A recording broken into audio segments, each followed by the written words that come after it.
జరుగుతోంది? Black mail చేస్తుంది అంటున్నారు మీరు. అమ్మా పోలీస్ మాట్లాడడం కదండి.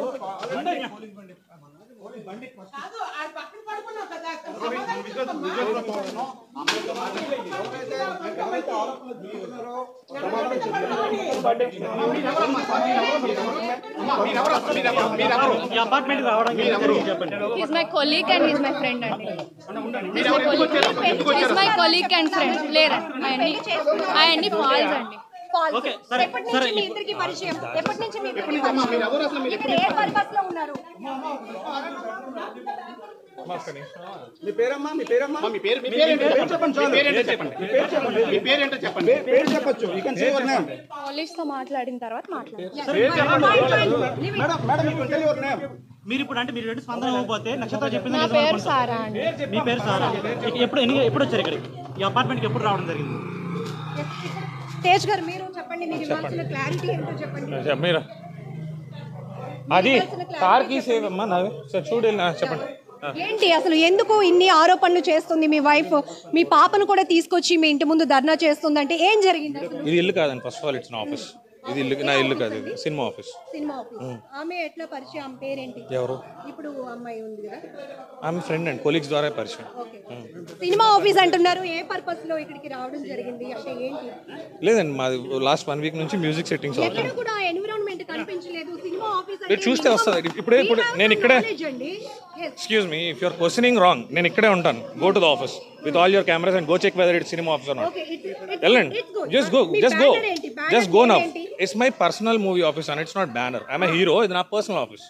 ఓకే, నాకు మీరు పైకి వెళ్ళి ఫస్ట్ ఆఫీస్ కాదు అన్నారు. You please go and check whether it is an office or not. First thing. Okay, and office కి మీరే కాదు, office is completely with CCTV cameras. Okay, మీరు ఆగండి, మేము ఇక్కడ నుంచి రిప్లై తీసుకుంటున్నాం. సరే, మీకు ఎప్పుడు మ్యారేజ్ అయింది? ఎందుకు మీ 9 years back marriage. 9 years back marriage. Okay, so పాప కూడా నాకు గొడవలని కాదు, 2 చుక్కలు లోపలికి వెళ్తే ఎవరికైనా పిల్లలు పుట్టేస్తారు. అది కాదండి. అంటే మరి నేను నాకు తెలియదు ఏది ప్లే చేశారో. I couldn't able to hear it సరిగ్గా. అది నాదో కాదో నేనైతే అలా మాట్లాడలేదు యాజ్ పర్ మై నాలెడ్జ్. ఒకవేళ నేనే మాట్లాడాను అనుకుంటే I have to listen it. అమ్మాయి మాకు అంటే పోలీసులకి మీడియా కూడా కొన్ని వాయిస్ రికార్డ్స్ పంపించింది. బట్ అమ్మాయి ఇచ్చింది అని చెప్పేసి మేము ఏది పడితే అది ప్లే చేయం. బట్ ఇది మీరు అవునా కాదా అనేది మాకు కూడా మీరు ఒక క్లారిటీ. ఫస్ట్ నన్ను ఒక్కసారి పోలీస్ స్టేషన్కి వెళ్ళిస్తే. మీరైతే కాదు అంటున్నారు. ఎవరు? నేనైతే అలాంటి మాటలు మాట్లాడే వ్యక్తిని కాదండి. That's what I am telling. ఇప్పుడు ఎందుకు మీ భార్య మీ పైన ఎందుకు ఎలిగేషన్స్ చేస్తుందని మీరు అంటున్నారు? ఇప్పుడు కాదండి, she is doing it from last 4 years. దేనికోసం? ఎలిగేషన్స్ కి రీజన్ ఏ ఉంటుంది సార్, కక్ష సాధింపండి. ఎలిగేషన్స్ రీజన్ ఏ ఉంటుంది. తను డబుల్ డిమాండ్ చేస్తుందని మీరు ఇప్పుడు రీసెంట్ గా డొమెస్టిక్ ఏదో ఒక డిపార్ట్మెంట్ ఉందండి, women welfare department, family government, they called us for a counselling.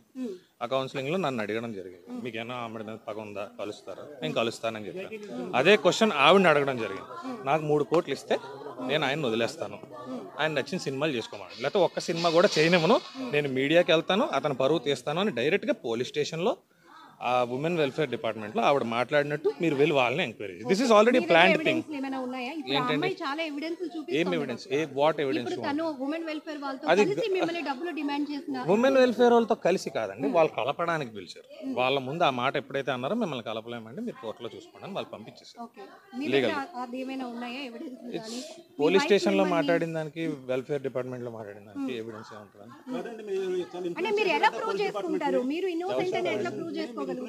నేను మిమ్మల్ని క్వశ్చన్ అడుగుతాను, can Disha police be influenced?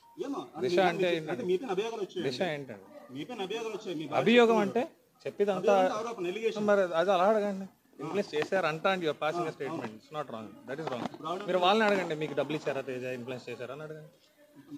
Without my notice నన్ను స్టేషన్కి కూడా పిలకుండా నా మీద ఎఫ్ఐఆర్ చేయడం జరిగింది. ఇన్ఫ్లుయెన్స్ చేస్తే అట్లా జరుగుతుందా? నన్ను పోలీస్ స్టేషన్ కూడా పిల్ల, నేను హైదరాబాద్ షూటింగ్లో ఉన్నాను, సడన్గా ఎఫ్ఐఆర్ అయిపోయింది అన్నారు. మీరు బెయిల్ తీసుకోకపోతే మీరు అరెస్ట్ అవుతారని కూడా అన్నారు. నా ఇన్ఫ్లుయెన్స్ ఉంటే నాకు తెలియకుండా నా మీద డైరెక్ట్గా అరెస్ట్ అని నాకు పిలిచి చేశారా అని కూడా అడగకుండా ఎఫ్ఐఆర్ ఫైల్ అయింది. అడిగితే దిశ రూల్ అండి అన్నారు. ఐ డోంట్ నో దిశ మరి రూల్. మీ ఇద్దరి మధ్య ఎందుకు గ్యాప్ వస్తుంది? ఎందుకంటే మీరు already love come arranged marriage అని నక్షత్ర జనరల్ వైఫ్ అండ్ హస్బెండ్స్ ఉండేదండి అనుమానం. అదే చెప్తున్నాను. ఇప్పుడు ఒక భర్తను ఎవరు వీధికి ఎవరు డిసైడ్ అవ్వరు. సో దట్ మీరు ఎందుకు అనుకుంటున్నారు? మీ ఆస్పెక్ట్ లోనే 4 years బ్యాక్ విడిపోయామండి. 4 years విడిపోయిన 3వ నెలలోనే ఇదే దిశ పోలీస్ స్టేషన్ వాళ్ళు కౌన్సిలింగ్ చేసి కలపడానికి పిలిస్తే అప్పుడు ఆవిడన్న మొట్టమొదటి మాట, ఇతను సినిమాలు మానేయకపోతే నేను అన్ని న్యూస్ ఛానల్స్ని పిలిచి అతను అన్పాపులర్ చేస్తాను, అప్పుడు ఎలా సినిమా చేస్తాడో చూస్తాను. ఇది డైరెక్ట్గా దిశ స్టేషన్లో ఏసీపీ ముందు, సిఐ ముందు ఆవిడ మాట్లాడిన మాటలు. ఆ తర్వాత ఉమెన్ వేర్ ఈ 4 years నుంచి ఆవిడ మాట్లాడుతున్న మాటలు ఇవే ఇప్పుడు చేసింది అంతే. అంటే మీరు మ్యారేజ్ కి ముందు నుంచి కూడా మీరు సినీ ఫీల్డ్ లో ఉన్నారని ఆమెకు తెలుసని, ఆమె కూడా ఒక ఆడిషన్ లో వచ్చినప్పుడే ఆమె ఆడిషన్ కాదండి, ఆమె నేను పరిచయం అవ్వకముందు మీరు నన్ను అడుగుతున్నారు, నేను మాట్లాడిన మీ నుంచే మేము రిప్లై తీసుకుంటున్నాం. ఏం అడిగారండి? ఐమ్ సారీ, సినిమా గురించి అడిగారు. నేను నాకు మ్యారేజ్ అయ్యాక ఫస్ట్ మూవీ చేశానండి, ఏ మూవీ అండి? రాణి గారి బంగ్లా అని ఫస్ట్ మూవీ, రష్మి హీరోయిన్, ఆ సినిమా చేశాను. నేను ఆవిడ నాకు కనీసం పరిచయం అవ్వకముందు ఆవిడ 2 సినిమాలు చేశాను. రామానాయుడు గారి బ్యానర్లో నవదీప్ హీరోగా ముగ్గురు అనే సినిమాలో ఆవిడ యాక్ట్ చేసింది already. She's an actress. And నేను యాక్ట్రెస్ అవ్వడం కూడా రీజన్ ఆవిడ.